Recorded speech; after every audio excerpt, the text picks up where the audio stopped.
You know, peacekeeping missions are basically, while they, in places like Rwanda and stuff like that, should have been done, should have been given the resources required to actually, prevent a genocide.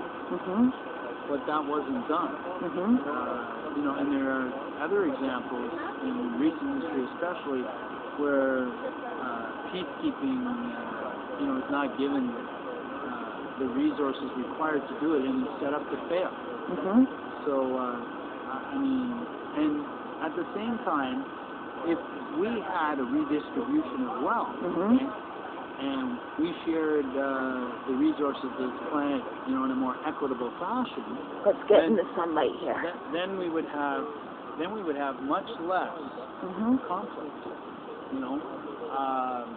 If we could actually produce all of the food that we need, and all the people in this world, and we could just simply do it in a more equitable fashion, which would negate the competition factor that would require peacekeeping.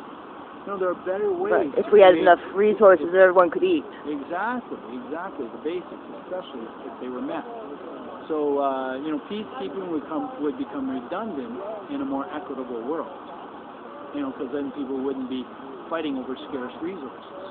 And that's basically, not going to help anything to continue to support systems that support inequality. So why do you think someone who doesn't have to sign up for the military in order to make a living, well, how would you explain to them that they wouldn't really be helping the world by becoming a soldier?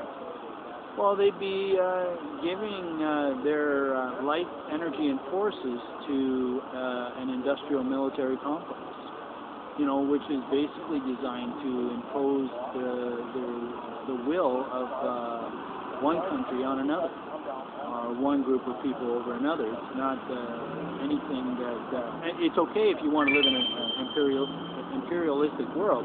If you want to build an empire, yeah, support that.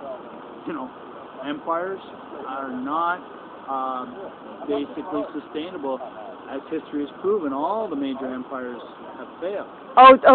Yeah, talk about history, because that would really work. Yes, I really don't see man progressing much or learning anything from their past mistakes. Doing the same thing over and over again, everybody knows, is a form of insanity, and this has never worked in history. People who revere, military history and the like, really don't understand that the military history, anytime we reduce ourselves to any kind of violence, any form of violence, that it is a failure. It is really a failure.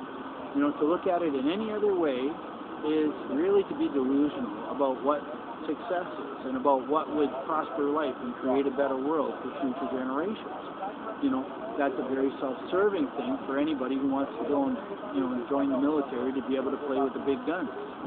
We all know they have the best toys out there for any of us who, have played war games, just for fun, like paintball and all the rest. That can't compare to those things. So, people, a lot of people may want to just be able to play with the big toys, and it really doesn't serve society well. Like I say, all violence is a failure in any way, shape, or form. And it's basically a form of disrespect for your fellow human being. And it is perpetuating a failed system of imposing our will on others. And here in Canada, I just say that we're the best of the worst. We have the best trained killers in our military, that they can out-compete, out-kill many other armies out there, okay? Maybe even 2 or 3 to 1. Could you imagine this? What if we trained those same people to be problem solvers rather than killers? How would that serve our world? And Now, I really think that would serve our world. someone might argue that no, because those other parties that cause war or whatever are just going to throw weapons back at us. We have to be trained to fight. Well, in actuality, being a problem solver actually is counterproductive to the system that we have, and because the way to make money in this system is it's a very simple formula: problem, reaction, solutions to payday.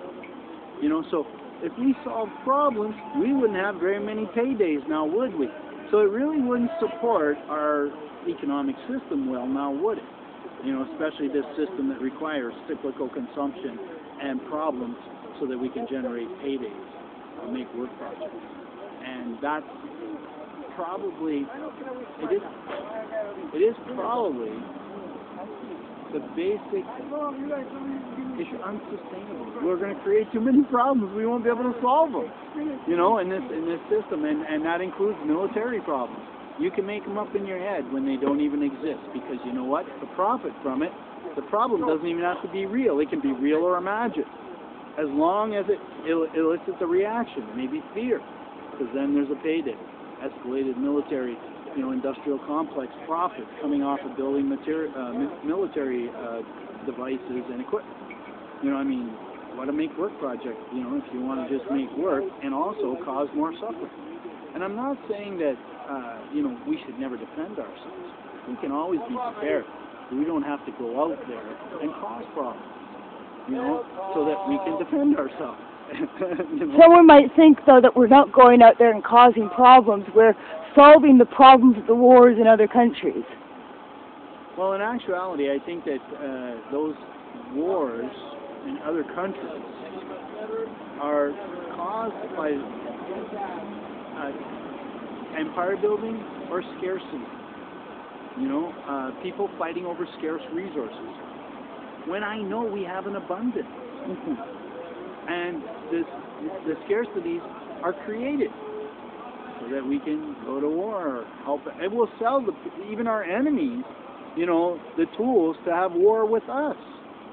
Now, what would you explain to someone who loves nature but thinks that the 1% can survive without the 99%?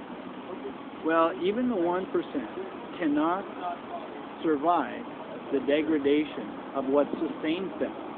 So if they keep along the same path as they are now, which is, creating systems that make it profitable to destroy what sustains us, then simply put, we're going to destroy what sustains us, even if there is just the 1% of us.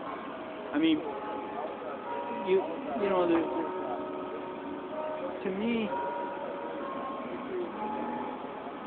I think that we can manage ourselves so that we can all be at 1%. And we can even manage our numbers. For example, I think we're all entitled to experience parenthood, just not 20 times. Yeah. And if 2 of us experience parenthood just once, we could actually reduce our numbers and actually manage ourselves appropriately, to a more, what we have, we are able to sustain or carry, the carrying capacity of our planet is able to sustain the people that are here now.